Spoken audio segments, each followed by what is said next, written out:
Zay ny amin'iny fa akoatra ny fanofanana ho manambonina tanan-jara andraikitra lehibe amin'ny fiarovam-pirenena ny akademia miaramila ao Antsirabe tafiditra amin'izay indrindra ny karakara seminaire mikasika ny fandrindrana ny fiarovam-pirenena management de défense ny ACMIL nanomboka androany tetsy amin'ny CMS Sonerana.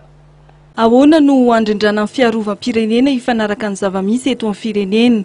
Inona no tetika apetraka tonga ny fiarovam-pirenena irindra ary amaly ny etaetan'ny mponina?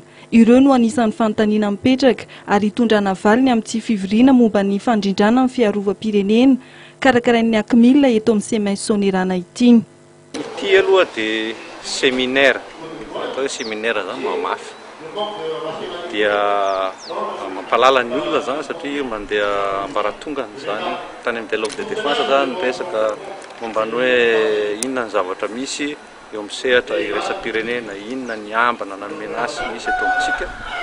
Zao indray tsika manomboka hiditra amin'ny raha anatiny hoe ahoana ny fomba fanaovana planification na défense, ahoana ny fanaovana programme, ahoana ny anaovana ny budget, ahoana firy ny olona zany resaka format zany, firy ny régiment ny bataillon tokony ho isa, zay zany no dinihany eto.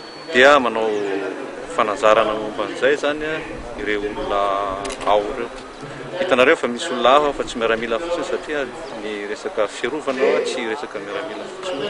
Dia iarahana ministera ny antitany sy ny nampariam-pahefana, ny lehibe ny faritra sy ny ministera ny fitatanam-bola sy ny budget zany le zavatra.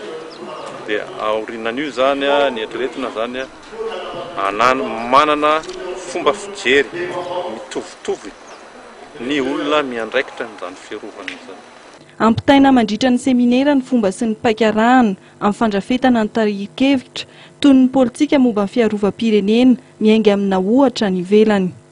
Programmation, concept de planification, le processus de leadership décisionnel ary misy koa fampisehoana ny eo filazantsika an'izany ny politika ampiarovana ny tany sasany toy ny Australie ohatra izay nosy ihany koa na ny tany mitovitovy velarana sy manana ina filazan'izany population izay mitovitovy amintsika malagasy ahafantarana hoe ahoana ny ataon'ireo firenena ireo mandrindra ny politika ampiarovana izy ireo. Ny séminaire Salamsonge mitondra fanatsarana foana ary mitondra fahaiza-manao ho an'ireo mpanatrika manatsaratsara kokoa efa ampiaratanan'izy ireo. Hitohatra amin'ny Rampiso alarobia faha 20 volana May ny séminaire momba ny fiarovam-pirenena izay toto saina etsy amin'ny CMS Sonerana.